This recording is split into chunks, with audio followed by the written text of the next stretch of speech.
Hey there friends, and welcome to another episode of DJ Suketu Unplugged. Well, in the last few times when we did some episodes on music production, a lot of people met me or they commented and they asked us on Twitter, Facebook and etc. that how do you make a big room type synth?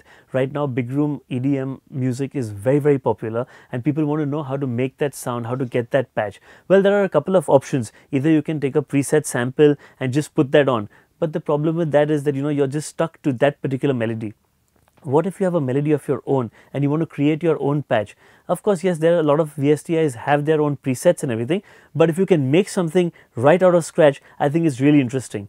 So in today's episode, what we're going to be looking at is making a big room house synth, and we're going to be making it absolutely from scratch on Logic Pro X with a VSTI which is built in with Logic Pro X called ES2. Well, let's get right to it.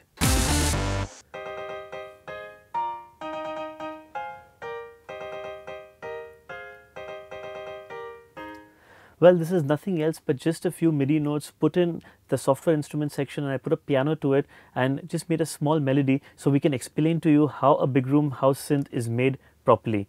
Well, what I'm just going to be doing now, dive into it and show you how this is done. First things first, we create a software instrument.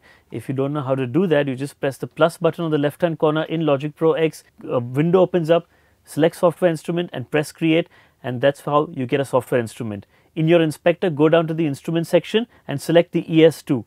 Once you select ES2, this is what opens up. Now what I'm going to do is take those same MIDI notes and put it in a new ES2 sound. Before we even go ahead or we do anything, what we are going to do is we are just going to absolutely erase off ES2. Instead of using the presets which they've given us and the default which opens up, let's go ahead and clear it up and create our own sound and build onto it. So you go to the drop down menu, go to tutorial settings and straight go on to analog saw initialize. If you notice one thing, all the oscillators and everything is just resetted. A couple of things before you begin again, go to the modulator matrix which is down here and switch them off. So you don't have any sort of automation or disturbances happening while you are creating your sound. So what you get now is just this. Sounding pretty good on its own, isn't it? Well, let's go ahead and build up on our sound. What we are going to be doing is first, the oscillator 1 is on and it's on a sawtooth wave. Leave it to the sawtooth wave, do not change it. Just above that, you have to make sure that your ES2 is on polyphonic mode and the unison button is on. Take the voices of the unison to 8. This will just give you a nice layered sound. Second, what you're going to do is on the left hand side of the oscillator 1, there's a small knob which is a modulator knob to modulate the semitone and the sense of the sawtooth wave which is playing in oscillator 1. All I'm going to be doing is taking it down by minus 21 cents. Remember, click on the C and not on the semitone which is the S. Go down by minus 21 cents. Step number 2, activate oscillator 2. What we are going to do is keep it on the sawtooth wave, it's already there, don't change it. But we will need to listen to both the sounds and both the oscillators playing together. So what we do is take the knob over here in between which controls the volumes of all the oscillators and bring it in the center, roughly to 50-50. If it goes a little bit up and down, it's not a problem. Well, this is what the sound sounds like now. 2 sawtooth waves. It's already sounding a little bit nice and it's getting there, getting a little bit fat. Well, one very important thing in a big room house synth, what according to me is that you need a noise factor in it. Well, what is the noise factor? Let's take a listen at it. Noise is nothing but just this particular sound played on its own. There you go. Well, what I did was just opened up my oscillator 3, used this dial, it was on the sawtooth wave, and just get it down to the noise wave. And I put this knob somewhere in between in the matrix, so make sure that you have the oscillator 1, 2 and 3 all playing together. You keep the oscillator 2 and oscillator 1 at about 38-39% and the oscillator 3 at about 21-22%. Well, now this is what it's going to sound like, but before we listen to it, what I'm going to do is, again on the left hand side on the oscillator 3, I'm going to be increasing the sense, not the semitones, by 21. Like in oscillator 1, you went on to minus 21 cents. On the noise in oscillator 3, we are going to be going up 21 cents. Well, let's listen to how this sounds now.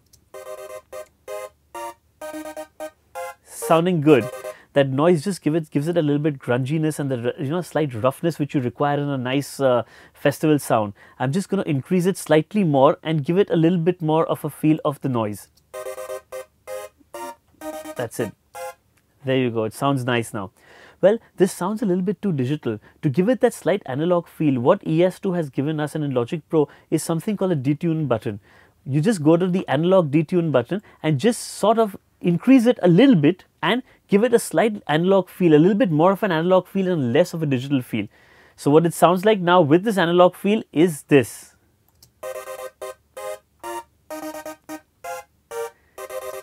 There you go. Well, we're not done yet. We are just about getting there. Every big nice anthem sound requires some sort of a distortion, something which makes it, a little hard and nice. So what we are going to be doing is on the ES2, on the right hand side, we have the distortion. Remember, select the soft distortion and not the hard distortion. Just go up there and increase the distortion slightly, make it to probably 2.2 dB or maybe even slightly higher depending on what you feel like, how rough and how grungy and distorted you want your sound to be. So once you switch on the distortion, this is what it's going to sound like. Without distortion, with distortion.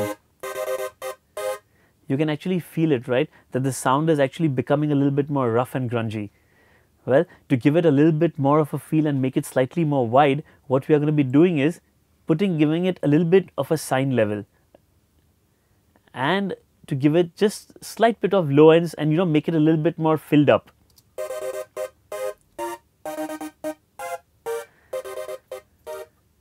Well, we are almost there. A couple of more tweaks again. I think a Big Room Synth should sound very wide and open. It looks like it should be looking like it's layered and just made really nice and big and broad. Well, I think what will do the trick over here is the chorus. So what we are going to be doing is the speed of the chorus, we adjust it to high, and the intensity we can go up to, let's say, about 29, 30 or something. And now this is what it's going to sound like with the chorus, distortion, sine level, all the three oscillators together with a little bit of detuning and analog.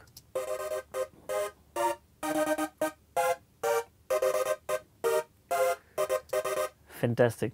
The work of the ES2 is almost done. I think we just need a couple of more things to make it a little bit nice. So let's go ahead and put in something called the reverb. This will actually change the feel of the sound. It'll just make it a little bit more wide, broad, and give you that full feel when you're playing in a stadium or in a concert. So let's listen to it with the reverb.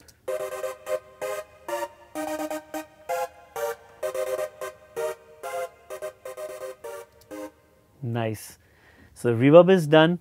We put on an EQ on this, cut out a little bit of the low frequencies so you don't get any low ends over there, which will be actually taken care of by your kicks and your bass lines when you make the track, and give it a little bit of sharpness. Increase the treble slightly. All set, sounding good. And one last effect to give, according to me, is the enveloper. It'll just make the sound more tight, just keep it right there. Every note will be able to be heard nicely and crisply.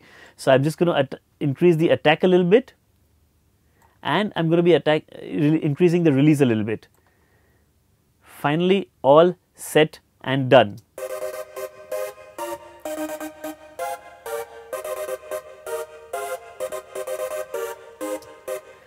A nice Big Room Synth just for you, so you can go and make your next big EDM track. Well, there's those effects which we have normally on in synths, which they just actually come in and filter in. Well, we can do that out here as well. Just check this out. You go into the filter, reduce the cutoff, we start playing the sound and slowly start increasing the cutoff.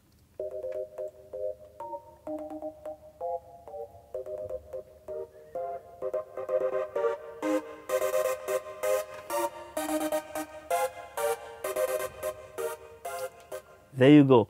In just about less than 10 minutes, we have a nice Big Room Synth ready for you and to drop at your next party. Well, stay tuned because we got lots more episodes like this coming for you. Do subscribe and hit the like button if you like this episode. Over and above that, if you guys want something to learn, if you want to know something, just put it down in the comment section below and I'll try and get back to you with episodes to answer your questions. Thanks so much and see you next week again.